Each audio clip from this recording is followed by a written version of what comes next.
Salut à tous et bienvenue sur Radio Cyclo pour parler de ce Bikingman Brasil. 7e et dernière étape de la saison Bikingman Origin 2022. On est avec Bertrand Berger. Salut Bertrand. Salut Cédric. Comment ça va? Ça va. Ça va. Au Brésil, il y a du soleil pour l'instant, donc ça va. On verra dans quelques jours, mais pour l'instant ça va. Ah, dans quelques jours, on ne sait pas, ouais. Si vous suivez la saison Bikingman, vous savez très bien qui est Bertrand Berger. C'est celui qui a tenté le défi, encore jamais fait jusqu'ici, de faire toutes les épreuves Bikingman en une saison. Pour l'instant, il en a fait 6. Ici au Brésil, c'est la dernière. Et bien, comment tu te sens par rapport à ce challenge? Par rapport au challenge, je suis bien. J'ai terminé les 6. Donc pour l'instant, tout est respecté. Là, il y a la dernière qui est compliquée et qu'il va falloir gérer quand même, tant au niveau matériel qu'au niveau intempéries. Donc il va falloir s'adapter, hein. Mais l'objectif, c'est la finish line. Est-ce que tu as un petit peu de pression quand même de te dire que tu es sur la dernière marche là, qu'il ne faut pas se manquer? Ah bah un petit peu forcément, hein, parce qu'il y a beaucoup de choses qui entrent en jeu, hein. On sait qu'il va y avoir de la pluie dans la semaine, donc tout peut arriver, hein, les crevaisons, les casses mécaniques, les chutes, tout peut arriver. Donc il y a forcément un peu de pression. Après j'ai vraiment hâte d'être au départ et puis de découvrir le Brésil. Surtout qu'en fait, cette épreuve, elle est spéciale puisqu'on avait commencé la saison avec le Portugal, ça reste en Europe, il y a eu les étapes en France. Et là, c'est un dépaysement total, non? Ah bah c'est totalement différent. Parce que Depuis que tu es arrivé, comment tu vois, qu'est-ce que tu ressens ici? Ah bah on se sent bien au Brésil déjà. En plus, on est dans un petit village et les gens sont super sympas. Et, bon, après, ça mange beaucoup de féculents, donc c'est ça qui est bien pour le vélo. Et il fait beau, tout va bien.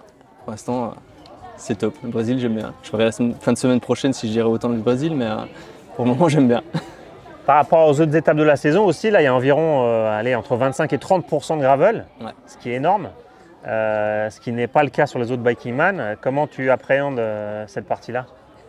Gravel, ça va être physique du coup, hein. Ça va être plus physiquement plus fatigant, enfin plus traumatisant, plus technique aussi, parce que les descentes en gravel, c'est pas des descentes sur route, hein. Après, je suis issu du VTT, donc j'aime bien tout ce qui est sport de nature, dans les sous-bois, etc. Donc j'aime beaucoup. Après, s'il pleut comme prévu, ça peut être très compliqué, parce que déjà que ça va être des chemins assez techniques sur certaines parties, donc si en plus ils sont humides, il va falloir gérer, quoi. Ah bah ça va se transformer en boue, hein. Je l'ai vu l'année dernière, la pluie ici sur le gravel, c'est de la boue. Ah bah c'est parfait. Moi j'aime bien la boue, donc ça me dérange pas. Mais la pluie sur 3 jours, c'est déjà mentalement plus dur, quoi. L'une des particularités de cette course, c'est qu'il va y avoir sûrement de la pluie. La météo s'annonce instable en tout cas, donc il faut s'y attendre. Le matériel prend cher dans ces cas-là. J'avais vu l'année dernière des gens qui avaient détruit le vélo complètement. Ouais. Comment tu t'es préparé toi pour cette course au niveau de l'équipement? Tu peux nous décrire un peu le vélo et ce que tu emmènes avec toi? Alors, donc ce que j'emmène avec moi au niveau habillement, j'ai pris tout ce qu'il faut pour la pluie, pour le froid, parce que mine de rien, on est encore à la fin de l'hiver au Brésil, donc il ne va pas forcément faire chaud la nuit. Au niveau des pneus, j'ai mis 38, comme ça permet de rouler assez vite sur les parties route et les pistes roulantes. Mais aussi, j'ai mis un peu de cran, donc si c'est mouillé, il y aura du grip et en descente, on sera en sécurité quand même.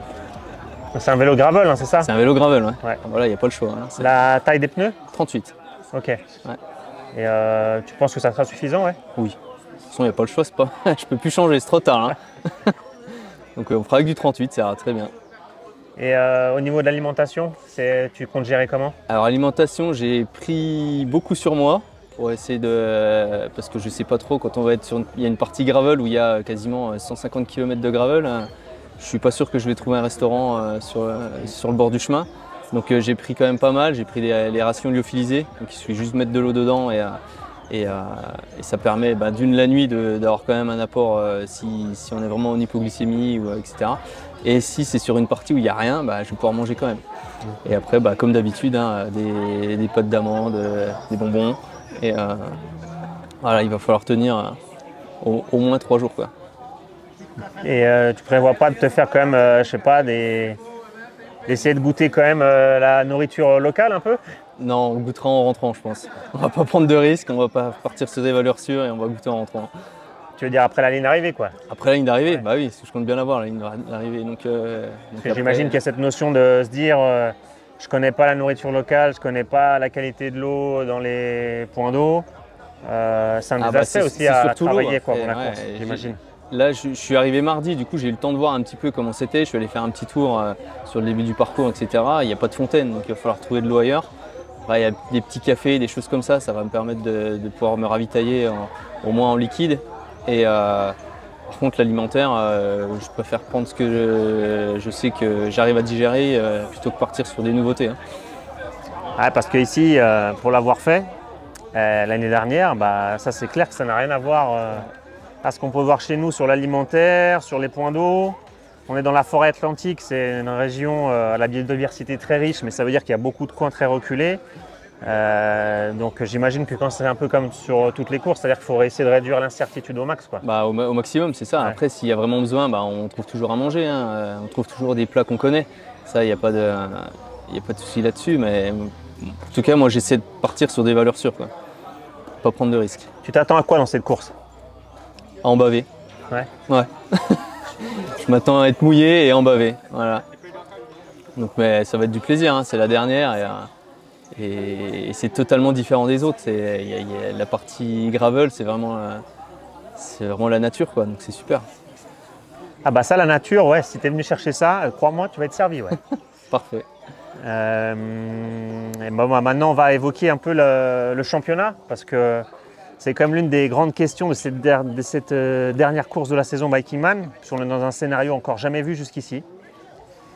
Tu te batailles pour la victoire du championnat avec Lauriane Placet. Ouais. C'est Lauriane pour l'instant, avant cette course, qui est en tête du classement, juste devant toi. Il y a un très faible écart. En gros, d'après les calculs qu'on a pu faire, et tu es tombé sur le même résultat, ça tombe bien, le scénario est très simple. Si Bertrand finit dans les 16 premiers, il gagne le championnat. S'il finit derrière, il finit deuxième et c'est Lauriane qui est championne. Est-ce que tu t'es mis une pression par rapport à ça? Est-ce que tu y penses en tout cas sur la course que tu es venu faire ici? Alors j'y pense un petit peu forcément. Après, c'était pas l'objectif de la saison. Le classement général, c'était pas du tout un objectif à la base et c'est venu comme ça au fur et à mesure. La preuve, il y a certaines manches où j'ai levé un petit peu le pied pour me réserver sur les autres, où j'ai pas joué le classement. Mais si je peux rentrer dans les 16, ça c'est sûr que je le ferai. Mais forcément, tu vas y penser. Ah bah je vais y penser en sortant du pont là. Hein, je vais partir, je pense comme au Portugal. Et après on verra bien jusqu'où ça tient. Parce que je sais, en plus j'ai regardé un petit peu la météo. Normalement il n'y a pas de pluie jusqu'à lundi soir. Donc je vais essayer de faire le maximum au moins tant qu'il fait sec. Et après, une fois que les pistes sont mouillées, ça va plus être pareil. Donc il faut profiter qu'il fasse beau. Et ça, je vais essayer de rouler, je vais essayer de partir. Alors Bertrand a dit partir comme au Portugal. Qu'est-ce que ça veut dire? Je vais vous le dire. Partir au Portugal, c'est partir à fond. Voilà. C'est partir à fond. Et c'est vrai qu'au Portugal, ça a failli marcher puisque tu étais en tête à 100 bornes de l'arrivée. Tu t'es mangé un orage. Mais je n'avais pas prévu qu'il pleuve. Alors qu'ici, j'ai prévu. Ouais, tu n'avais pas prévu la pluie. Malheureusement pour Bertrand, il y a eu un orage monumental à 100 bornes de l'arrivée. Tu l'as pris plein fouet, donc tu étais en hypothermie. C'est ce qui t'a coûté la victoire, clairement. Ouais, c'est ça. Donc partir au Portugal, c'est partir à fond. Voilà, donc Bertrand l'a annoncé, ça c'est fait. Donc ouais, ta stratégie c'est tant qu'il ne pleut pas, j'y vais à fond. Voilà. Et après on voit. Mais en tout cas, tu as prévu, dans tes calculs, tu as compté la pluie. Ah bah là j'ai pris ce qu'il fallait pour la pluie. Hein. Pour le froid, pour la pluie, j'ai tout pris, les chaussettes Gore-Tex, j'ai tout pris. Je suis prêt. Hein. Tu as eu raison parce que, à mon avis, il va pas, ouais, la météo est instable, mais passer entre les gouttes, j'y crois pas trop non plus. Ah non, c'est sûr même. Donc ouais, il y a cet objectif quand même du championnat qui est bien en tête. Donc c'est ça qui va donner un petit peu de sel à cette course aussi. Au-delà de l'aventure, c'est qu'il y a la première place du championnat qui est en jeu et Bertrand va la jouer à fond et c'est bien normal. Ouais. C'est bien. C'est la dernière, donc autant tout donner pour la dernière. Il n'y a plus besoin de se préserver pour une autre. Donc là, il faut lâcher ce qui reste. Le suspense jusqu'au bout, les amis. On va vivre de grands moments. Et pour revenir un peu sur ton défi, ouais. De faire les 7 étapes, c'est quelque chose qui n'a été fait par personne ou qui n'a même été tenté par personne en fait. Ouais. Toi, qu'est-ce qui t'a décidé à le faire? Parce que au-delà de l'effort physique, ça demande quand même une préparation énorme, physique, mais aussi dans la vie quotidienne en fait. Ah bah il faut du temps, hein, parce que ça prend beaucoup de temps. C'est toutes les 2 semaines, donc c'est s'absenter une semaine sur 3 minimum. Et Après, entre chaque, je roule quasiment pas. Donc, ça me permet aussi d'être quand même à la maison pendant 2 semaines. Mais là où c'est difficile, c'est mentalement aussi. Parce qu'il faut les enchaîner. C'est repartir toutes les 2 semaines pour 2 voire 3 nuits blanches, enfin quasi blanches. Donc le lundi matin, c'est pas toujours facile. Hein. Et c'est pour ça que je suis content d'être. Là, c'est la dernière, je suis quand même content. Après, je vais pouvoir me reposer. Ouais, contrairement aux autres, mentalement, tu te dis déjà, allez, là, c'est la dernière, après, il n'y en a plus. Ah, c'est ça, c'est ça. Quand on a fait le départ de la France, c'était donc la 3e. Je commençais déjà à être fatigué du Portugal, de la Corse. C'était la France. Et je me suis dit, j'ai même pas fait la moitié. C'était déjà c'était difficile là. Hein. Après, ça va en agressif. Et là, c'est la dernière, donc c'est super. Et qu'est-ce qui m'a décidé de ça? C'est l'année dernière sur la Hora, je ne l'ai pas fini, il ne manquait pas grand-chose, c'était un problème de posture. Du coup, j'ai vu que physiquement, si ce petit problème de posture sur le vélo était réglé, physiquement, j'arrivais à terminer une Biking Man. Du coup, il a fallu que j'aille plus loin et je me suis dit, on va en faire plus. On va en faire plusieurs et on va se tenter les 7. Voilà, c'était surtout ça. C'était un challenge perso aussi de finir les 7, parce que mentalement, c'est pas toujours facile. Quoi. Et ce challenge que tu cherches, c'est quoi? C'est vivre une aventure d'une vie? Comment t'en arrives à te dire, je vais consacrer quasiment une année de ma vie à faire ça? C'est le voyage, c'est découvrir. Moi, je suis passionné de vélo depuis ça fait plus de 20 ans que je fais du vélo. Et Biking Man, ça me permet aussi de découvrir des paysages que je connaissais pas du tout. J'habite en France depuis toujours, je suis jamais allé dans les Pyrénées. Donc là, sur Euskadi, j'ai pu découvrir les Pyrénées d'un bout à l'autre quasiment. Et j'ai fait des routes que je pense que j'ai jamais fait et peut-être que je les referai jamais. Mais grâce à Biking Man, ça m'a permis de les faire. Donc c'est aussi ça, c'est l'aventure et la découverte. Et comment tu fais pour combiner ça avec une vie professionnelle? Parce que tu gères un magasin de sport, c'est bien ça? Je gère un magasin de Comment sport. on fait? Du coup, j'ai la chance d'avoir des vendeurs qui travaillent très bien sans moi, du coup.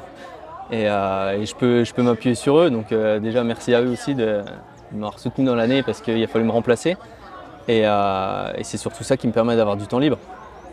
Avec un autre métier plus conventionnel, je pense que j'aurais pas pu m'absenter comme ça autant de l'année. Donc tu as aussi cette chance-là de pouvoir adapter ton planning professionnel. Exactement. Au final, je m'adapte comme je veux. Je fais mon emploi du temps. Parce que c'est vrai que c'est énormément de contraintes finalement, en temps et en budget aussi. Ouais, là, sur le Brésil, je pars 3 semaines en tout. Donc ça fait beaucoup d'absences et c'est sûr que budgétairement, il faut suivre aussi. Quoi. Parce que niveau budget, c'est tous les déplacements, venir jusqu'ici. Ça aussi, c'est quelque chose que tu avais budgété avant de commencer la course. Comment on prépare ça, de faire les 7? Alors, quand c'est en France, c'est plus facile parce qu'on part 2 jours avant. Donc il y a 2 nuits d'hôtel, 2-3 nuits d'hôtel au final sur la compétition. Là, sur le Brésil, ça fait 3 semaines. Donc c'est beaucoup plus cher. Il y a le trajet, il y a tout. Quand c'est en France, ça va mieux. Après, j'ai les partenaires. Hein, donc, il y a mon magasin, Fitness Boutique à Annecy, qui participe financièrement, qui a participé aux inscriptions, à des choses comme ça. Et après, j'ai la marque de vêtements Machi, c'est des amis qui l'ont et qui me suivent aussi là-dessus et qui m'aident. Et après, c'est de notre poche. Hein, donc c'est un budget, c'est sûr, mais il faut se dire, c'est une année et on se fait plaisir. Et c'est sûr que je ne le ferai pas tous les ans, hein, ça. Tant au niveau physique, mental que niveau budget, hein, donc ça ne sera pas tous les ans comme ça. Mais physiquement, tu avais fait une prépa spécifique avant de commencer la saison pour ça?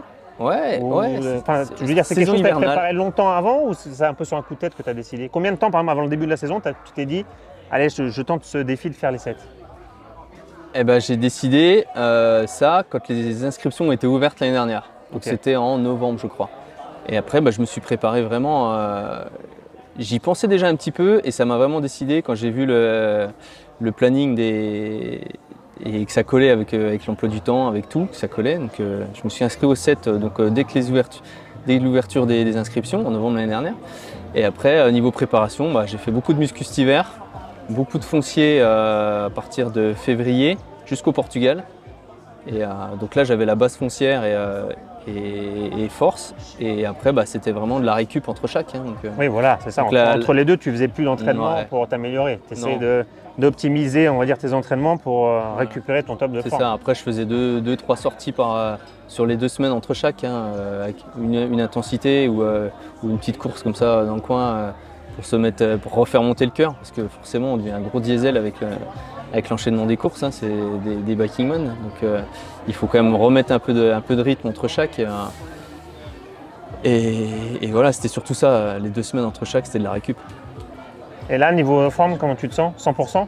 Niveau 100%, moins qu'au Portugal, mais 100% de là où j'en suis, oui. Voilà, mais là, ça va, je me sens bien. Ouais. Voilà, ouais. Je me sens bien. J'ai fait une cyclo dimanche dernier. J'ai vu que la force était là, que le rythme était là et que le cœur arrivait à monter. Donc ça m'a rassuré et là, je suis prêt pour le Brésil. C'est bon ça. Qu'est-ce que tu connais du parcours un peu? Tu l'as étudié ou pas? Je sais qu'il y a du gravel. Ouais, ok. Jeudi, je suis allé faire la première bosse. Eh ben, ça va faire mal d'entrée. Ça va bien nous réchauffer. Au bout de 15 km, il y a la première bosse qui fait 8 km, je crois. Et c'est entre 10 et 15%, voire plus. Donc ça va nous mettre d'entrée dans le jeu avec des bons pourcentages. Et après, il y a pas mal de... C'est des petites bosses en fait, donc j'ai vu, ça me correspond plus en tant que puncher, je pense, que des grands calls comme il y avait en Euskadi, sur le Euskadi. Il va y avoir quelques pourcentages à plus de 25. Ouais, 25 minimum. C'est pas grave, Ça passe ou ça marche? Une fois qu'on a dépassé les 20, de toute façon, on n'est plus à un chiffre à 2-3% près, hein, donc eh ben on verra bien. Après, des fois, il vaut mieux marcher que de monter sur le vélo. Quand on est à 5 km/h sur le vélo, à part s'abîmer les genoux parce qu'on monte en force ou se faire mal pour rien, autant marcher. Hein.